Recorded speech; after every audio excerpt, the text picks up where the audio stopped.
हरे कृष्णा। माघ मास की कथा श्रृंखला में आप सबका स्वागत है। एक सच्चा भक्त वह नहीं होता जो सिर्फ शारीरिक रूप से मात्र कुछ पूजा विधि अर्चन और कर्म कांड के द्वारा भक्ति करने का प्रयास करता है, अपितु एक सच्चा भक्त वह होता है जो अपने शरीर मन चेतना और वाणी के द्वारा पूर्ण रूप से परम भगवान श्री कृष्ण को समर्पित होता है। उसके आचरण, उसकी वाणी और उसके विचार, इन सब में कोई भी भेद नहीं होता। उसकी वाणी, विचार और आचरण, इन सभी में समानता देखने को मिलती है और वही वास्तविक भक्त होता है जो अंदर और बाहर एक समान रहता है। इसी विचार के साथ चलिए आज की माघ मास की कथा आरंभ करते हैं और सुनते हैं इस सुंदर पावन अवसर पर माघ मास का माहात्म्य दर्शाती हुई उन पौराणिक कथा श्रृंखला को। आइए आज की कथा आरंभ करते हैं। इस कथा की पिछली कड़ी में हम सुन रहे थे कि माघ मास में प्रातःकालीन स्नान करने से क्या क्या पुण्य फल प्राप्त होते हैं। ऋषि वशिष्ठ ने विस्तार से समझाया कि कौन कौन से तीर्थ है जिसके अंदर इस माघ मास में स्नान करना चाहिए। उसके बाद वशिष्ठ ऋषि माघ मास में करने योग्य दान के बारे में बताते हैं। तो चलिए आज अब हम वह सुनते हैं। ऋषि वशिष्ठ ने कहा, इस प्रकार नियम का आश्रय लेकर माघ मास में व्रत ग्रहण करना चाहिए। माघ मास में स्नान करने वाला पुरुष सब जगह कुछ न कुछ दान अवश्य करे। माघ मास में किया गया दान मनुष्य को अनंत गुना अधिक आध्यात्मिक और पुण्य फल प्रदान करता है। हे राजन, अब ध्यान से सुने कि इस मास में क्या दान करना चाहिए। फलों में बेर, केला और आंवले का फल, शेर भर घी, शेर भर तिल, पान, एक आड़क यानी 16 शेर, चावल, कुम्हाड़ा और खिचड़ी, यह 9 वस्तुएं प्रतिदिन ब्राह्मण को दान करनी चाहिए। जिस किसी भी प्रकार हो सके माघ मास को व्यर्थ नहीं जाने देना चाहिए। थोड़ा सूर्योदय होते होते माघ स्नान कर लेना चाहिए और माघ स्नान करने वाले पुरुष को यथाशक्ति शौच, संतोष आदि नियमों का पालन करना चाहिए। विशेषतः ब्राह्मणों और साधु सन्यासियों को पकवान भोजन कराना चाहिए। जाड़े का कष्ट दूर करने के लिए बोझ के बोझ सूखे काष्ठ दान करने चाहिए। रुई भरा अंगा, शैया, गद्दा, यज्ञोपवीत, लाल वस्त्र, रुईदार रजाई, जायफल, लौंग, बहुत से पान, विचित्र प्रकार के कंबल, हवा से बचाने वाले गृह, मुलायम जूते और सुगंधित उपटन का भी दान करना चाहिए। माघ स्नान पूर्वक घी, कंबल, पूजन सामग्री, काला अगर, धूप, मोटी बत्ती वाले दीप और भांति भांति के नैवेद्य से माघ स्नान जनित फल की प्राप्ति के लिए भगवान माधव की पूजा करनी चाहिए। माघ मास में डुबकी लगाने से सारे दोष नष्ट हो जाते हैं और अनेकों जन्मों के उपार्जित संपूर्ण महापाप तत्काल विलीन हो जाते हैं। माघ स्नान करने के बाद प्रत्येक व्यक्ति को अपनी यथाशक्ति के अनुसार किसी भी शुभ कार्य के लिए, वैदिक धर्म के लिए, यज्ञ के लिए दान अवश्य देना चाहिए। यह माघ स्नान ही मंगल का साधन है और यही वास्तव में धन का उपार्जन है और यही इस जीवन का फल है। भला माघ स्नान मनुष्यों का कौन कौन सा कार्य नहीं सिद्ध कर सकता, यहाँ तक कि वह पुत्र, मित्र, कलत्र, राज्य, स्वर्ग और मोक्ष को भी देने वाला है। हे राजन, अब ध्यान से सुनिए, मैं आपसे सुव्रत के चरित्र का वर्णन करता हूँ। यह शुभ प्रसंग श्रोताओं के समस्त पापों को तत्काल हर लेता है। एक समय नर्मदा के रमणीय तट पर एक बहुत बड़ा अग्रहार ब्राह्मणों को दान में मिला हुआ गांव था। वह लोगों में अकलंक नाम से विख्यात था। उसमें वेदों के ज्ञाता और धर्मात्मा ब्राह्मण रहते थे। वह धन और धान्य से भरा हुआ था। वेदों के गंभीर घोष से संपूर्ण दिशाओं को मुखरित करता था। उस गांव में एक श्रेष्ठ ब्राह्मण थे जो सुव्रत के नाम से विख्यात थे। उन्होंने संपूर्ण वेदों का अध्ययन किया था। वेदों के अर्थ के वे अच्छे ज्ञाता थे। धर्म शास्त्रों के अर्थ का भी पूर्ण ज्ञान रखते थे। पुराणों की व्याख्या करने में वे बड़े कुशल थे। वेदांगों का अभ्यास कर कर उन्होंने तर्क शास्त्र, ज्योतिष शास्त्र, गज विद्या, अश्व विद्या, 64 कलाएं, मंत्र शास्त्र, सांख्य शास्त्र और योग शास्त्र का भी अध्ययन किया था। वे अनेक देशों की लिपियां और नाना प्रकार की भाषाएं जानते थे। यह सब कुछ उन्होंने धन कमाने के लिए ही सीखा था और लोभ से मोहित होने के कारण अपने भिन्न भिन्न गुरुओं को उन्होंने गुरु दक्षिणा नहीं दी थी। उपायों के जानकार तो वे थे ही, उन्होंने इन सभी उपायों से बहुत सारा धन उपार्जित कर लिया। उनके मन में बड़ा लोभ था और इसीलिए वे अन्याय से भी धन कमाया करते थे।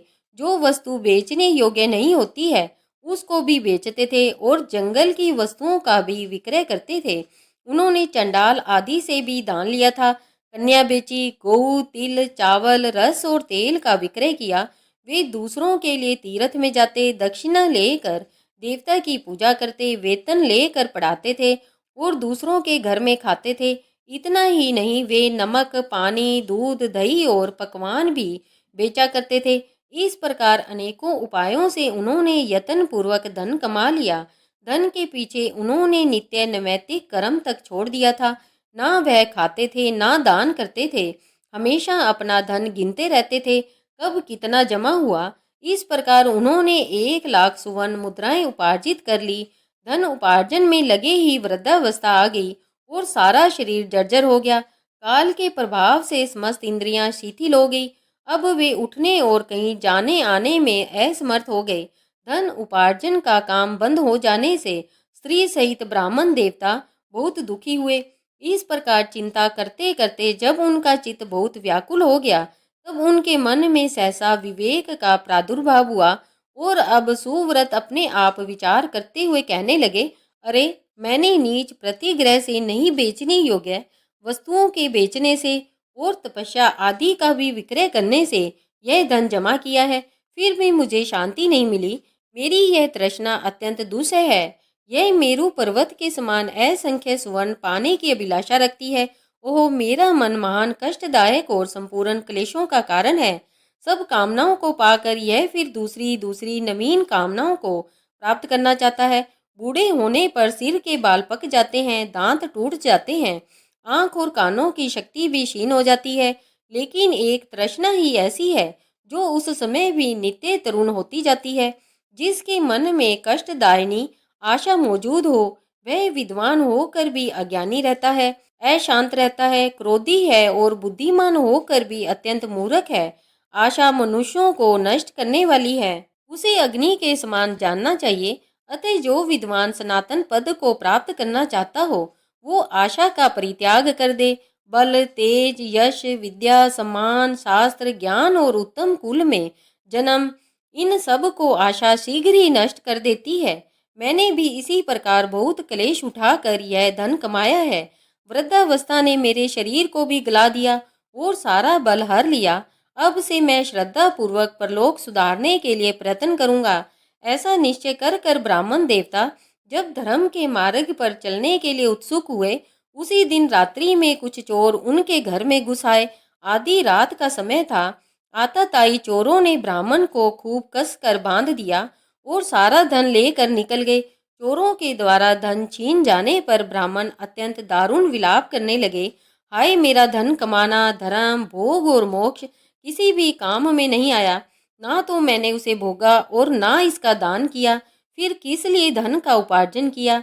अरे, मैंने अपने आत्मा को धोखे में डालकर यह क्या कर दिया।